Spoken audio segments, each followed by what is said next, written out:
Good morning, I'm Dave Christie with your LaRouche Organization Daily Update for Wednesday, February 25th.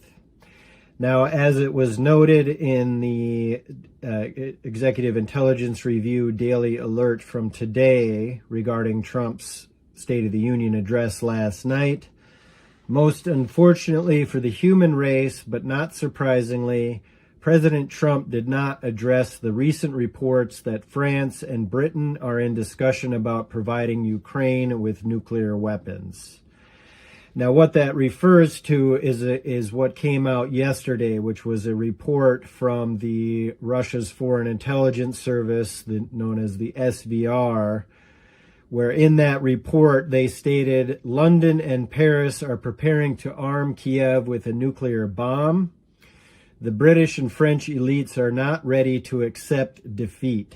It is believed that Ukraine needs to be supplied with the Wunderwaffe, the wonder weapon in German. Kiev will be able to claim more favorable conditions for the end of hostilities if it possesses an atomic or at least a so-called dirty bomb. Now, in the report, the Russian Foreign Intelligence Service notes that beyond this potential providing by France and Great Britain a dirty bomb, what could be provided, or at least listed as a potential option, is France's tactical TN-75 warhead. Now, that has a yield up to 150 kilotons, which is approximately 10 times larger than that dropped on Hiroshima. So you get the kind of indications of the games that are being played. Now, this warning from the SVR, the Russia's Foreign Intelligence Service, came out on the 4-year anniversary of Russia's start of military operations, a so-called special military operation. But we should be reminded that just days before the start of the special military operation back in February 2022, days before that, Vladimir Zelensky spoke in front of the Munich Security Conference, a sort of a major conference for the military-industrial complex of NATO allied countries and companies. Anyway, at the Munich Security Conference, again, in just days before the special military operation began in 2022, Zelensky effectively complained about Ukraine not having nuclear weapons and that the provisions of security that were to be provided by the Budapest Security Agreement or Budapest Memorandum, that just briefly was where Ukraine gave up the weapons that were on its territory, given that Moscow was indeed the recognized head of the Soviet Union and therefore should have control over it following the breakup of the Soviet Union and so on and so forth. But anyway, Zelensky decried the Budapest Memorandum and effectively said that, we don't have nuclear weapons, we have no security, and then said that perhaps we should review the Budapest Memorandum and so on. Now, Zelensky also slammed the NATO open door policy at the Munich Security Conference, where the door has been left open to NATO to Ukraine to join NATO as long as it acted on behalf of the NATO alliance and did its dirty dealings in a proxy war. That's basically what was used as a kind of carrot and stick for Ukraine. So, here Zelensky is at the Munich Security Conference discussing getting nuclear weapons and joining NATO. Clearly, two extremely sharp red lines for Russia. So it's no surprise then that days later the special military operation began. Now, obviously, it wasn't just his statements at the Munich Security Conference, but the entire buildup really over decades, almost really since the fall of the Soviet Union, but certainly since the Maidan coup d'etat of 2014, there was a lot of buildup that led to the so-called unprovoked Russian aggression. if you haven't watched it, Harley Schlanger does a very good job capturing the historical development of this to make it clear that this was indeed extremely provoked. But obviously, in this case of Zelensky's statements to the Munich Security Conference, that's about as provocative as you get. Now, following this, I should just note that Kamala Harris, who was there as as vice president at the time during these statements by Zelensky at the Munich Security Conference, she was the leading delegate of that conference. And did she stand up and say, "Dear God, what are you talking about, Zelensky? You're talking about nuclear weapons and NATO membership. You're going to get yourself into a war and you're going to drag us into it." Did she say that? No, because indeed this was all part of using Ukraine as a battering ram and the corrupt political leadership of Ukraine to do so.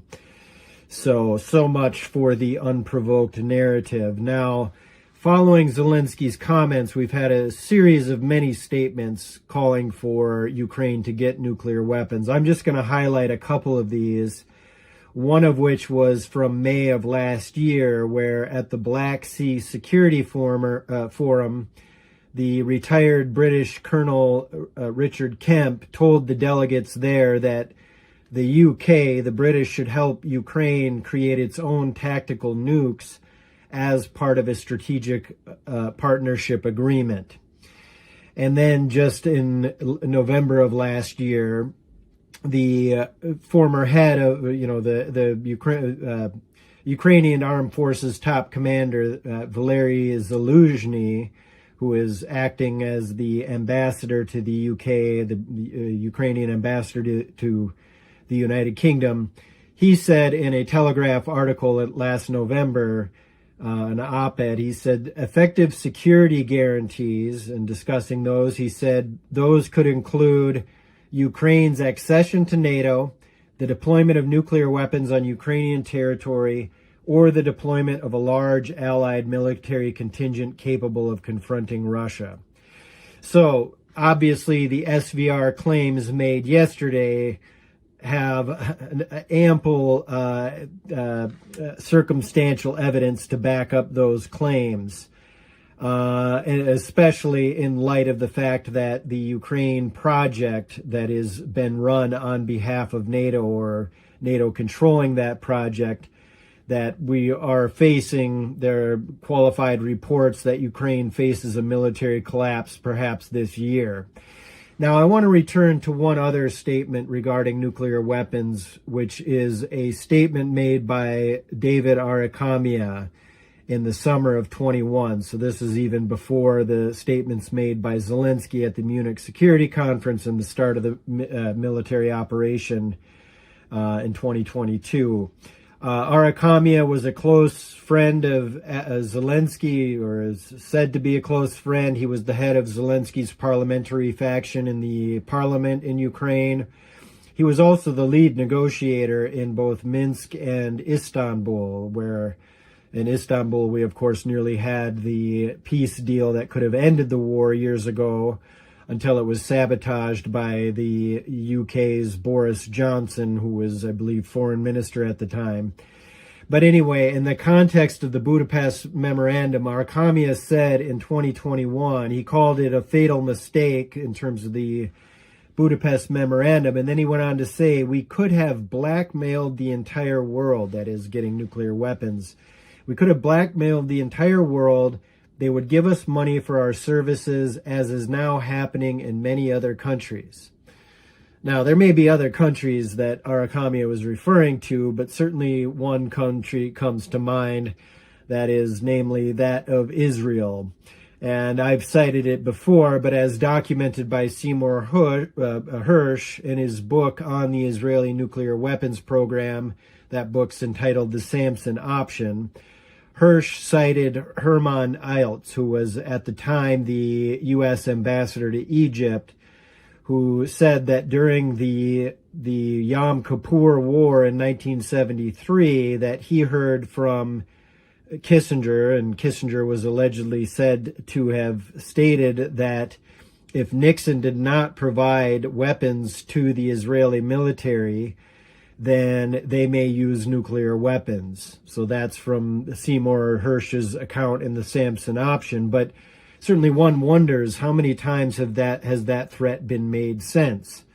One wonders whether similar threats are being made now concerning a strike on Iran. I know that there have been analysts who have raised this. Colonel Larry Wilkerson said that he is, whether he's heard it or is questioning whether the similar threats were being made to Trump in the run-up to the last attack on Iran, so-called Operation Midnight Hammer.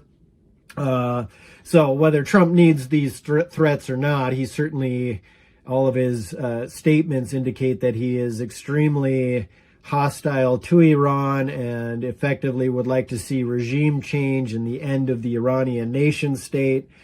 So, you know, he may not need much blackmail on this, but and so the question is that a lot of people have is it the nuclear blackmail that keeps the geopolitical ambitions of London and Wall Street alive in both Ukraine and Iran, which of course both are intimately tied to the interests of Russia, as well as, especially in the case of Iran, the interests of China, and really the broader perspective of the BRICS nations that intend to create a new world oriented around physical economic development and cooperation, rather than being the colonial outpost of London and its petrodollar, euro dollar complex, otherwise known as the American dollar.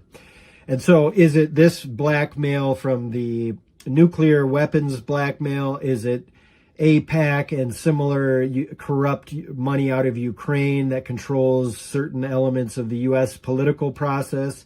Is it the sexual blackmail that we see in the Epstein files? You know, which of these is it? And I think the point is that what we're seeing and finding out more and more is that this so-called Epstein class, which is simply the operatives of the City of London and Wall Street's financial and geopolitical interests, the so-called Epstein class sees no divisions between their geopolitical ambitions, their economic and financial interests, and the satanic abuse of children. For them, there is nearly a seamless transition from the bedroom to the boardroom to the war room. As one of my associates, or as you probably know him, Dennis Speed, has said recently, all of it's tied to the geopolitical operations that benefit the financial oligarchy that controls this Epstein class and their political operatives. Now, I just want to give one example of this, which is that, as we know from the Epstein files, there is an alleged account between Epstein and a correspondence that he had with Ariane de Rothschild. Rothschild, of course, is one of the City of London's key European-based, financial houses and so on, where Epstein allegedly says that to the Ariane de Rothschild, says that the Ukraine upheaval should provide many opportunities, that this was in light of the 2014 coup d'etat there. So perhaps the former Rothschild banker Emmanuel Macron would view his nation's alleged plans to provide nuclear weapons to Ukraine as similarly beneficial in seizing on the opportunities of this Ukraine upheaval. So again, this is the kind of sadism and nihilism that we see, again, from the bedroom to the boardroom to the war room. So again, we don't know what the nature of the blackmail is, but really it should just be all viewed as one. But it's the kind of desperation that we're seeing, this nihilistic pursuit of war, even up to the point of nuclear war, which is in a state of desperation because of the fact that the quadrillions of derivatives are set to blow any moment, as long as without the political control to keep that in line. Now, on a potential strike in Iran, I just want to cite something that Trump said in his State of the Union address last night. He said they want to make a deal, but we haven't heard those secret words. We will never have a nuclear weapon. My preference is to solve this problem through diplomacy, but one thing is certain, I will never allow the world's number one sponsor of terror, which they are by far, to have a nuclear weapon. Can't let that happen.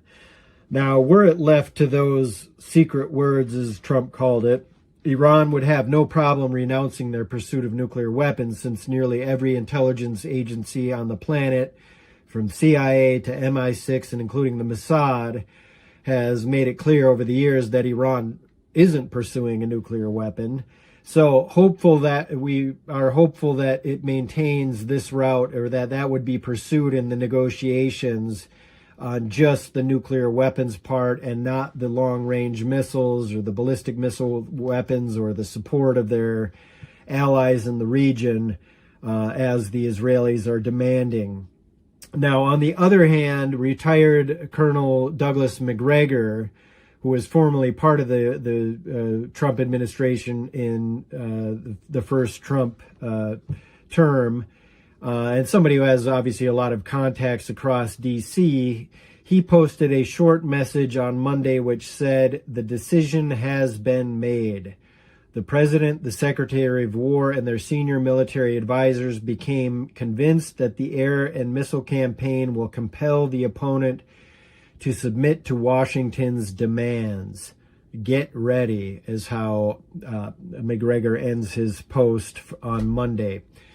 Hopefully he's wrong, but unfortunately many of us feel he is right. So what is to be done in light of all of these kind of dangers? We know what to do. LaRouche has outlined it for years. We need to put Wall Street and London through bankruptcy reorganization under Glass-Steagall, and then issue credit again as Hamilton designed it, to rebuild the physical economy under the umbrella of a science driver program.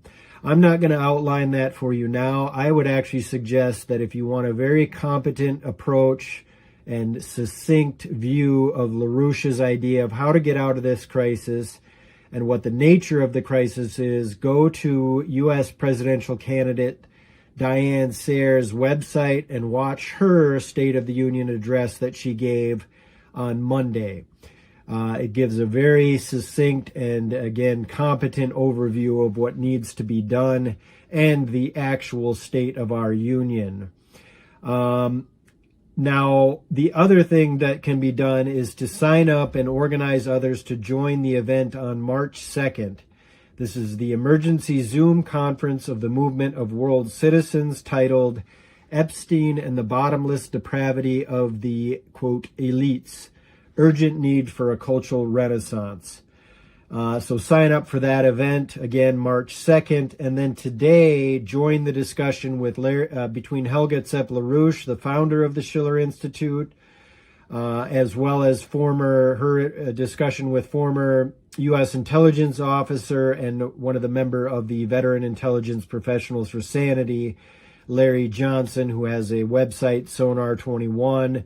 Very competent and important analyst, Larry Johnson. So you can find that discussion as well as the March 2nd event on the SchillerInstitute.com. So stay tuned to the LaRouche organization and join in the mobilization to put the Epstein class, really the City of London and Wall Street, out of business and restore the historic roots of the American Revolution and take our country back.